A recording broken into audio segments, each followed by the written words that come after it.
بسم اللہ الرحمن الرحیم۔ السلام علیکم۔ سینا ٹی وی میں خوش آمدید۔ کچھ نیو اپڈیٹس ہیں نواز شریف کی واپسی کے حوالے سے اور نگران سیٹ اپ کے حوالے سے۔ اس کی تفصیلات جانتے ہیں۔ پہلے آپ دیکھیں کہ عمران خان کو ذرائع سے یہ خبر ملی تھی کہ اسے مائنس کر کے نواز شریف کو واپس لایا جائے گا۔ ان چند سالوں کے اندر عمران خان کے ذرائع کافی زیادہ مضبوط ہو چکے تھے اور پی ڈی ایم کے منصوبے بہت جلد خان تک پہنچ جاتے تھے، اسی لیے ابھی تک یہ حالات یہاں تک ہیں، نہیں تو اب تک عمران خان کی سیاست ختم ہو جانی تھی اور عمران خان کو گرفتار بھی کر لیا جانا تھا۔ اب یہاں پر نواز شریف کی واپسی کنفرم تھی اور ان کے قریبی ساتھیوں کی طرف سے یہ کوشش کی جا رہی تھی کہ نواز شریف کی واپسی پر جلد انہیں عدالت سے ریلیف دلوایا جائے۔ اب چیف جسٹس اطہر من اللہ جس طرح انہوں نے فیصلے کیے اور ان کے ریمارکس بھی بہت سخت تھے، مے بی کہ آئندہ فیصلے میرٹ پر کیے جاتے اور نواز شریف کو عدالتی ریلیف نہ دیا جاتا۔ اس لیے نواز شریف نے اب لندن پلان مطلب کہ غیر ملکی طاقتوں سے اپیل کی کہ مجھے کسی طرح عدالت سے ریلیف دلواؤ۔ ایک شرط پہ وہ عدالتی ریلیف دلوا سکتے تھے، اگر عمران خان کو مائنس کروایا جا سکتا تھا تو۔ اور آپ جانتے ہیں کہ عمران خان نے یہ فیصلہ دے دیا ہے کہ وہ سیاست کو نہیں چھوڑیں گے۔ ہاں، عام انتخابات کرواؤ اور اس چیز کا عوام کو فیصلہ کرنے دو کہ وہ کس کے ساتھ کھڑی ہے۔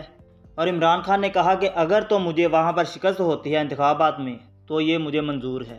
اب پی ڈی ایم والے اس چیز سے ڈرتے ہیں کہ انتخابات سے عمران خان کو ہرایا نہیں جا سکتا۔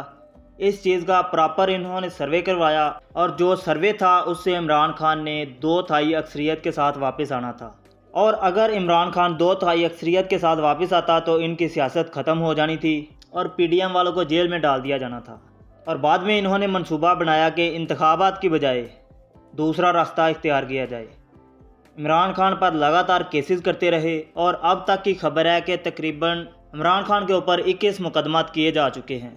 یہاں پر خان نے وارننگ دی ہوئی ہے کہ قانون کے خلاف جا کر اگر مجھے نااہل کرو گے تو اس کے نتائج خطرناک ہوں گے، اور عوام کو یہ پیغام دے دیا گیا ہے کہ اگر کوئی قانونی خلاف ورزی ہو، ایسی کوئی سچویشن سامنے آئے تو آپ نے پرامن احتجاج کرنا ہے۔ پی ڈی ایم اور مقتدر حلقوں کو اب یہ بھی ڈر ہے کہ اگر مائنس کیا یا گرفتار کیا تو لوگ اسلام آباد کی طرف چڑھائی کریں گے، اور ایک پلان یہ بھی بنایا گیا کہ عمران خان کو مائنس کر کے پی ڈی آئی کی قیادت کسی اور ہاتھوں میں دی جائے۔ اس کے لیے کچھ لوگوں سے بھی رابطے کیے گئے اور کچھ لوگوں سے ملاقات بھی کی گئی اور لالچ یہ دیا گیا کہ ہمارے ساتھ کمپرومائز کرو، عمران خان کی سیاست تو ختم ہو چکی ہے اور اگلے امیدوار پی ٹی آئی کے آپ ہوں گے۔ جب ان لوگوں کی طرف سے انکار کیا گیا تو انہیں دھمکیاں بھی دی گئیں کہ عمران خان کے ساتھ آپ کو بھی جیلوں میں ڈالا جائے گا، اور جب ان کا یہ منصوبہ بھی ناکام ہوا تو انہوں نے دوبارہ وفاقی حکومت انتقام پہ اتر آئی ہے، اور وفاقی پولیس کی طرف سے یہ اعلان کیا گیا ہے کہ اگر اسلام آباد کی طرف مارچ کیا گیا تو فضا میں آنسو گیس پھینکنے والے ڈرون حاصل کر لیے گئے ہیں۔ اس وقت یہ سمپل ڈرون نہیں بلکہ یہ ڈرون وہ ہیں جو اسرائیل فلسطینیوں پر استعمال کرتے تھے۔ اب دیکھنا یہ ہے کہ یہ ڈرون آئے کہاں سے۔ اسرائیلی ایجنٹ تو عمران خان تھا، پھر اسرائیل نے یہ عمران خان پر استعمال کرنے کے لیے کیوں دے دیے؟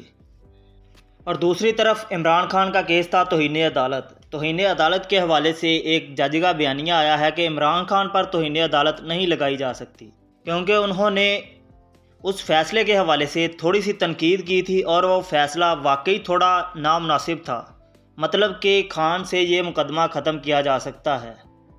اور اب شہباز شریف کی کارکردگی بطور وزیر اعظم بہت بری رہی۔ اس سے اتحادی اور مقتدر حلقوں کو یہ حیرانی بھی ہے اور پریشانی بھی ہے کہ اب کیا کیا جائے، اور باخبر حلقوں سے یہ بتایا گیا ہے کہ رات گئے ایک میٹنگ کی گئی مقتدر حلقوں نے سینئر رہنماؤں سے، اور یہ فیصلہ ہوا ہے کہ یہ حکومت نہیں چل سکتی، اسے جلد از جلد ختم کرنا ہوگا، اور نگران حکومت بھی جلد آئے گی۔ اب نگران حکومت کے حوالے سے آپ دیکھیں کہ آرمی چیف کی تعیناتی سے پہلے یہ حکومت نگران آ جائے گی اور آرمی چیف کا فیصلہ نگران حکومت کی زیر نگرانی کیا جائے گا۔